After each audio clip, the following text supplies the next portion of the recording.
1971 में ईस्ट पाकिस्तान भारत की मदद से बांग्लादेश बन पाया। अगर भारत नहीं होता तो शायद बांग्लादेश नाम का कोई देश अस्तित्व में आता ही नहीं। भारत की मदद से बांग्लादेश में शांति स्थापित हो पाई। आज बांग्लादेश जो कहता है कि वो टेक्सटाइल के काम में अग्रणी है, यानी विश्व में उसके टेक्सटाइल का बोलबाला है, लेकिन वो ये नहीं बताता कि उसके लिए रॉ मटेरियल हिंदुस्तान से होके जाता है। खैर, यहाँ पे बात बांग्लादेश के टेक्सटाइल की नहीं कर रहे हम बात कर रहे हैं बांग्लादेश और बांग्लादेश के नेताओं के उस जहर की जो लगातार वो बीते कुछ दिनों से भारत के खिलाफ उगल रहे हैं। बांग्लादेश में एक छुटभैया नेता हुआ करता था जिसका नाम था उस्मान हादी।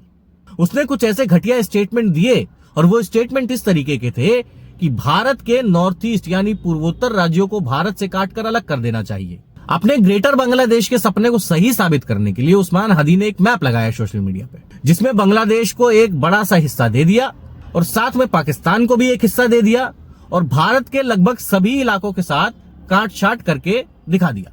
इस मैप लगाए जाने के कुछ ही दिन बाद बांग्लादेश के महान विचारक, नेता, युवा नेता उस्मान हादी, जो आगे हो सकता था कि वो प्रधानमंत्री भी बनते, वो अपने कॉन्वॉय में ही रिक्शा पर जा रहे थे। पीछे से कोई आया और उनको 2 गोली सर में ठोक के चला गया। इसके बाद बांग्लादेश में माहौल खराब हो गया और बांग्लादेश के लोग और वहां के नेता ये कहने लगे कि इस हत्या में भारत का हाथ है। आप सोचिए, एक छुटभैया नेता को मरवाने के लिए भारत जैसे देश को इतना लोड लेना पड़ेगा। लेकिन माहौल जो खराब हुआ वो यही नहीं रुका। बांग्लादेश में मौजूद कट्टरपंथी और आतंकवादी जो हैं वो यही नहीं रुके। उन्होंने बांग्लादेश में रह रहे एक हिंदू युवक दीपू चंद्र दास की बेरहमी से हत्या की। हत्या क्या कहें, हम ये कह सकते हैं कि ऐसा नरसंहार किया जिसको शायद अगर आप देखेंगे तो रूह कांप जाएगी। दीपू चंद्र दास को बेरहमी से पीटा गया और उसके बाद उनकी लाश को सरेआम सड़क पर जला दिया गया। और यह सिर्फ इसलिए किया गया क्योंकि उन पर शक था कि उन्होंने इश्क निंदा की है, ब्लास्फेमी। खैर, ब्लास्फेमी के नाम पे पूरी दुनिया में कत्लो गारत होते रहे हैं, आगे भी नहीं रुकेंगे शायद। उस्मान हादी को सर पे चढ़ाने का आखिर क्रेडिट किसको जाता है?